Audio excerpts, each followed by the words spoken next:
Hello दोस्तों, इस video में आप सभी का स्वागत है। दोस्तों, इस वीडियो में हम एसके झा सर का जो रेलवे एनटीपीसी सीबीटी 2 का जो प्रैक्टिस सेट है सॉल्व करने वाले हैं। दोस्तों, डेली एक प्रैक्टिस सेट सॉल्व करते हैं। आज प्रैक्टिस सेट नंबर 4 जो है सॉल्व करने वाले हैं, जो कि आपके एनटीपीसी सीबीटी 2 और ग्रुप डी के लिए काफ़ी हेल्पफुल होने वाला है। तो वीडियो को पूरा देखिएगा, बीच में स्किप नहीं करना है। चैनल पर नए है तो चैनल को सब्सक्राइब करके रखिए ताकि आने वाली वीडियो का नोटिफिकेशन आपको मिल सके। और वीडियो को लाइक कीजिएगा, ज़्यादा से ज़्यादा शेयर करिए अपने दोस्तों के बीच, सोशल मीडिया जब भी आप यूज़ करते हैं अपने स्टडी ग्रुप में।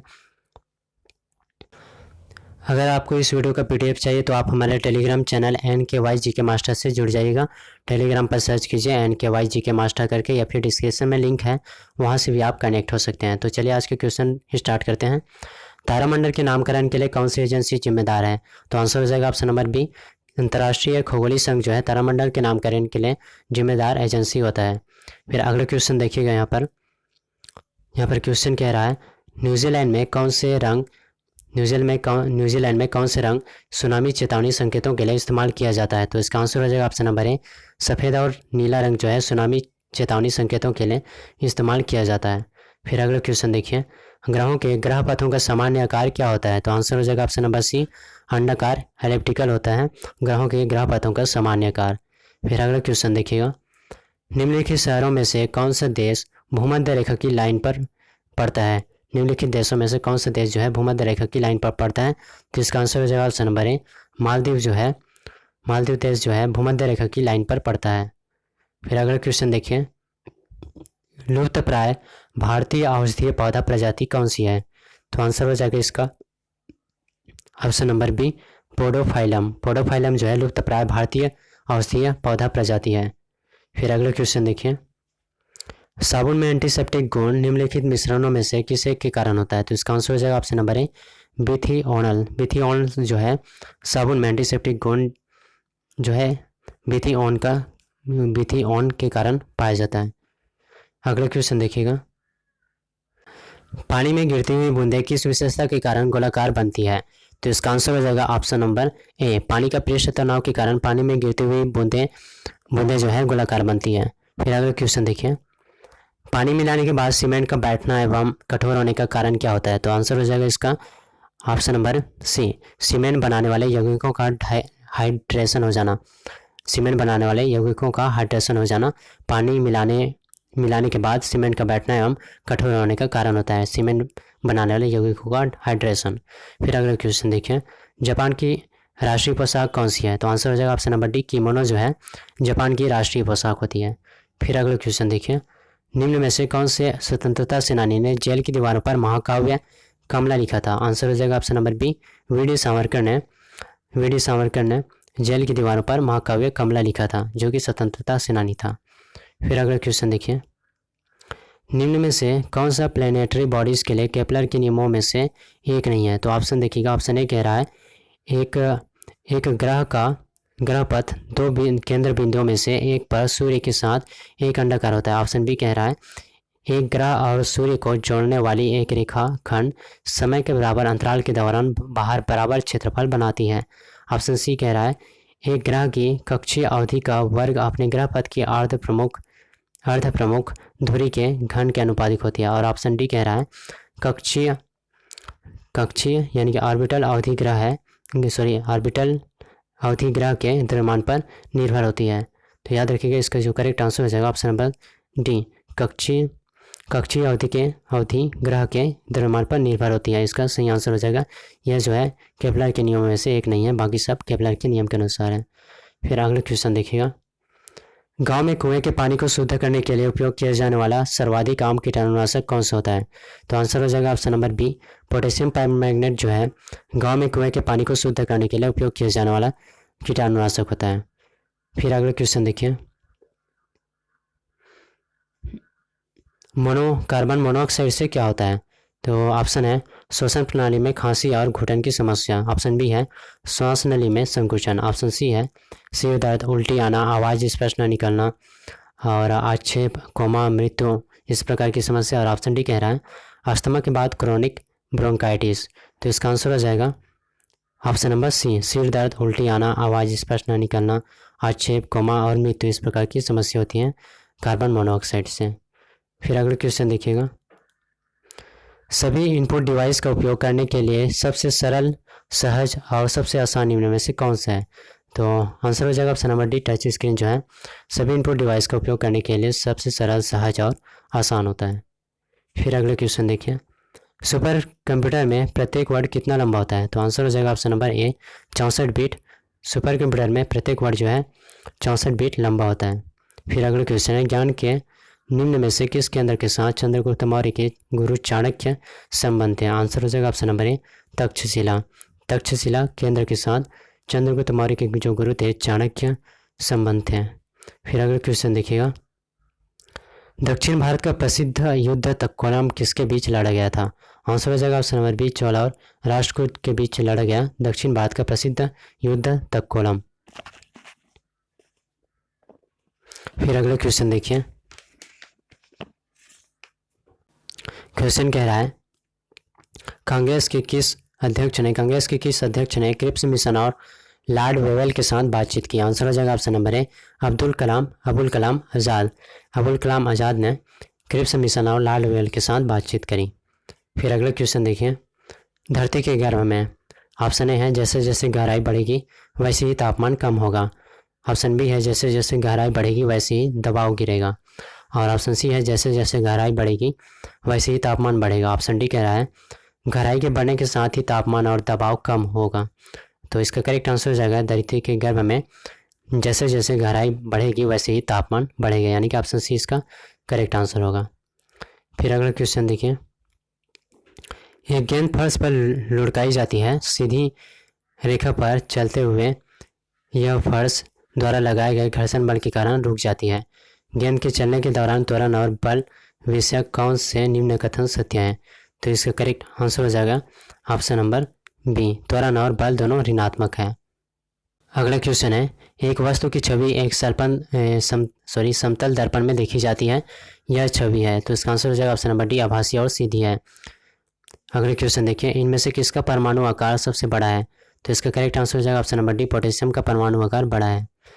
अगले क्वेश्चन देखिए, जड़ें मिट्टी से पानी को अवशोषित करती है किंतु प्रकाश संश्लेषण के लिए कौन सा ऊतक पानी को पत्तियों तक पहुंचाता है? तो इसका आंसर हो जाएगा ऑप्शन नंबर ए, जाइलम जो है, याद रखिएगा जाइलम। जड़ें मिट्टी से पानी को अवशोषित करती है किंतु प्रकाश संश्लेषण के लिए जो जाइलम होता है पानी को पत्तियों तक पहुंचाता है, जाइलम ऊतक, जिसे दारू भी बोलते हैं। फिर अगला क्वेश्चन देखिए, निम्न में से किस में ध्वनि की गति अधिकतम होती है? तो इसका आंसर हो जाएगा ऑप्शन नंबर डी, लकड़ी में ध्वनि की गति जो है अधिकतम होती है इनमें से, ऑप्शन में से। फिर अगला क्वेश्चन देखिए, संविधान के कौन से संशोधन ने एक नई अनुच्छेद 21A प्रदान किया है जो संविधान में शिक्षा का अधिकार देती है? तो इसका आंसर हो जाएगा ऑप्शन नंबर ए, 86वां संविधान संशोधन 2002, याद रखिएगा। संविधान के जो 86वां संविधान संशोधन 2002, इसमें अनुच्छेद 21A प्रदान की गई है जो कि संविधान में शिक्षा का अधिकार जो है प्रदान करती है। फिर अगला क्वेश्चन देखिए, निम्न में से कौन से विषय हैं जो उच्चतम और उच्च न्यायालय के न्याय क्षेत्र में आते हैं? तो इसका आंसर हो जाएगा ऑप्शन नंबर सी, मूलभूत अधिकारों की रक्षा जो है उच्चतम और उच्च न्यायालय के न्याय क्षेत्र में आते हैं। अगला क्वेश्चन देखिए, किस मानव गतिविधि ने अकेले ही कई जंगली जानवरों को विलुप्त किया है? आंसर हो जाएगा ऑप्शन नंबर डी, वन का उन्मूलन जो है, ये मानव की गतिविधि है, वनों का उन्मूलन, जंगली जानवरों को विलुप्त किया है, मानव की जो गतिविधि है वनों उन्मूलन।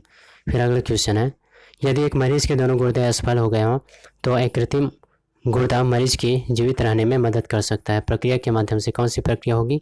तो ऑप्शन नंबर बी, डायलिसिस। याद रखिएगा, एक मशीन होता है जिसमें जो मानव का जो इम्प्योर ब्लड होता है उसे डाला जाता है, फिर वहाँ से जो प्योर होता है ब्लड और फिर मानव शरीर में पुनः भेज दिया जाता है। इस प्रकार की जो प्रक्रिया होती है इसे डायलिसिस कहते हैं, जिसे अपहरण भी कहते हैं। फिर अगला क्वेश्चन देखिएगा, पारिभाषिक शब्द जैव विविधता का तात्पर्य है? तो इसका आंसर हो जाएगा, देखिएगा ऑप्शन है जंगलों में सभी प्रकार के पौधे और जंतु। ऑप्शन बी है जंगल पृथ्वी पर विद्यमान सभी जीवों की अनेक प्रजातियां। ऑप्शन सी है पृथ्वी पर विद्यमान अनेक प्रकार के जीव। ऑप्शन डी है जीवन के 5 जगत थर्मोबैक्टीरिया को छोड़कर। तो इसका करेक्ट आंसर हो जाएगा ऑप्शन नंबर बी, पृथ्वी पर विद्यमान सभी जीवों की अनेक प्रजातियां, जैव विविधता। फिर अगला क्वेश्चन देखिए, निम्न में से किस कारण से बादल रेगिस्तान में नहीं बरसते हैं? तो इसका आंसर हो जाएगा ऑप्शन नंबर बी, कम आर्द्रता।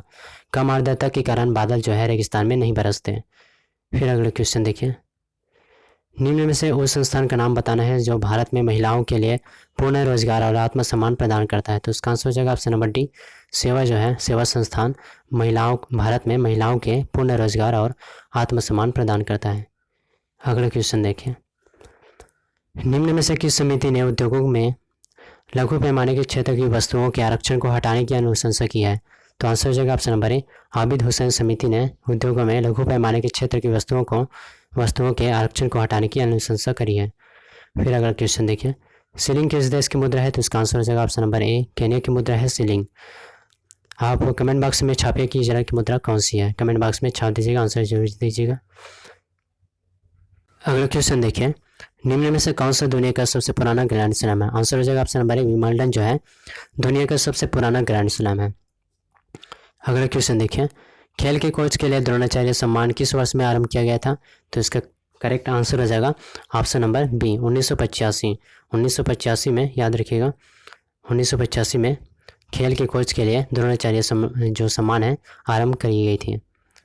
फिर अगला क्वेश्चन देखिए, रेडियो किरणों को परिलक्षित करने वाली वातावरणीय परत को क्या कहा जाता है? तो आंसर हो जाएगा ऑप्शन नंबर सी, आयनोस्फीयर कहा जाता है रेडियो किरणों को परिलक्षित करने वाली वातावरणीय परत को। फिर अगला क्वेश्चन देखिए, एक वर्णांध व्यक्ति के लिए लाल रंग कैसा दिखाई देगा? आंसर हो जाएगा ऑप्शन नंबर सी, हरा दिखाई देता है एक वर्णांध व्यक्ति के लिए लाल रंग। अगला क्वेश्चन है, संपर्क प्रक्रिया के द्वारा सल्फ्यूरिक एसिड के निर्माण में प्रयोग किया जाने वाला कैटालिस्ट होगा? तो इसका आंसर हो जाएगा option number C, vanadium pentoxide. Vanadium pentoxide जो है वेनेडियम पेंटॉक्साइड के द्वारा सल्फ्यूरिक एसिड के निर्माण में प्रयोग किया जाने वाला कैटालिस्ट होगा। अगला क्वेश्चन देखिए, निम्न में से कौन सा विटामिन खून के गाढ़ेपन के लिए आवश्यक होता है? आंसर हो जाएगा ऑप्शन नंबर सी, विटामिन के जो है विटामिन के खून के गाढ़ेपन के लिए आवश्यक होता है। आप कमेंट बॉक्स में बताइए कि विटामिन B12 जो है मानव शरीर में किसके लिए आवश्यक होता है, किस चीज़ के लिए। अगले क्वेश्चन देखिएगा, सूची 1 और सूची 2 में दिए गए हार्मोन को मिलाएं और नीचे दिए कोड का प्रयोग करते हुए सही उत्तर का चयन करना है। तो ऑप्शन ए का एड्रेनलिन का हो जाएगा गुस्सा डर और खतरा, एस्ट्रोजन का हो जाएगा मादा, और इंसुलिन का हो जाएगा ग्लूकोज, और फेरोमोन का हो जाएगा खुशबू के भाव के माध्यम से साथियों को आकर्षित करना, यानी कि ऑप्शन नंबर सी ए का 1 हो जाएगा, यानी कि एड्रेनलिन का गुस्सा डर खतरा, एस्ट्रोजन का हो जाएगा 3 हो जाएगा, बी का 3 मादा, और इंसुलिन का हो जाएगा 4 ग्लूकोज, फेरोमोन का बी 2 हो जाएगा खुशबू के भाव के माध्यम से साथियों को आकर्षित करना। फिर अगला क्वेश्चन है, विश्व मानवाधिकार दिवस कब मनाया जाता है? तो आंसर हो जाएगा ऑप्शन नंबर बी, 10 दिसंबर को मनाया जाता है विश्व मानवाधिकार दिवस। अगला क्वेश्चन है, BBC sports personality of the year 2020 का अवार्ड किसने जीता? आंसर हो जाएगा option number B, Lewis Hamilton ने BBC sports personality of the year 2020 का अवार्ड जीता। अगला क्वेश्चन है, भारत का पहला परागणकर्ता पार्क का उद्घाटन कहाँ किया गया? आंसर हो जाएगा ऑप्शन नंबर बी, उत्तराखंड में भारत का पहला परागणकर्ता पार्क का उद्घाटन किया गया। अगला क्वेश्चन है, प्रसिद्ध पुस्तक मैन विदाउट वुमेन के लेखक कौन है? आंसर हो जाएगा ऑप्शन नंबर ए, हारुकी मुराकामी जो है प्रसिद्ध पुस्तक मैन विदाउट वुमेन के लेखक हैं। अगला क्वेश्चन है, टेलीकॉम कंपनी वोडाफोन आइडिया का मुख्य कार्यकारी अधिकारी कौन है? आंसर हो जाएगा ऑप्शन नंबर ए, रविंदर टक्कर जो है टेलीकॉम कंपनी वोडाफोन आइडिया का मुख्य कार्यकारी अधिकारी है। अगला क्वेश्चन है, हाल ही में चर्चा में रही पूनम खेत्री का संबंध किस खेल से? आंसर हो जाएगा ऑप्शन नंबर डी, वुशु खेल से संबंधित है पूनम खेत्री। अगला क्वेश्चन है, नवंबर 2020 में कौन सा देश औपचारिक रूप से पेरिस जलवायु समझौते से बाहर निकलने वाला पहला देश बन गया? आंसर हो जाएगा इसका option number D, America. America जो है नवंबर 2020 में औपचारिक रूप से पेरिस जलवायु समझौते से बाहर निकलने वाला पहला देश बन गया। अगला क्वेश्चन है, दिसंबर 2020 में कौन सा देश चांद पर राष्ट्रीय झंडा फहराने वाला विश्व का दूसरा देश बन गया? तो चाइना इसका सही आंसर हो जाएगा, चीन option number B correct answer. दिसंबर 2020 में चीन ने चांद पर राष्ट्रीय झंडा फहराने वाला दूसरा देश बन गया। लास्ट क्वेश्चन है, 24 अक्टूबर 2020 को वर्ष 2008 में अंडर-19 विश्व कप विजेता भारतीय टीम में शामिल रहे किस खिलाड़ी ने क्रिकेट के सभी प्रारूपों से संन्यास लेने की घोषणा करी? तो इसका आंसर हो जाएगा option number A, Tanmay Srivastava. Tanmay Srivastava cricket खिलाड़ी है जिन्होंने क्रिकेट के सभी प्रारूपों से संन्यास लेने की घोषणा करी। वीडियो अच्छा लगे तो लाइक शेयर कीजिएगा, चैनल पर नए तो चैनल को सब्सक्राइब करके रखिए ताकि आने वाली वीडियो का नोटिफिकेशन आपको मिल सके। इस वीडियो का PDF चाहिए तो आप हमारे Telegram channel NKY GK master से जुड़ जाइएगा, सर्च कीजिएगा NKY GK मास्टर करके, डिस्क्रिप्शन में लिंक है, वहाँ से भी आप कनेक्ट हो सकते हैं। जय हिंद।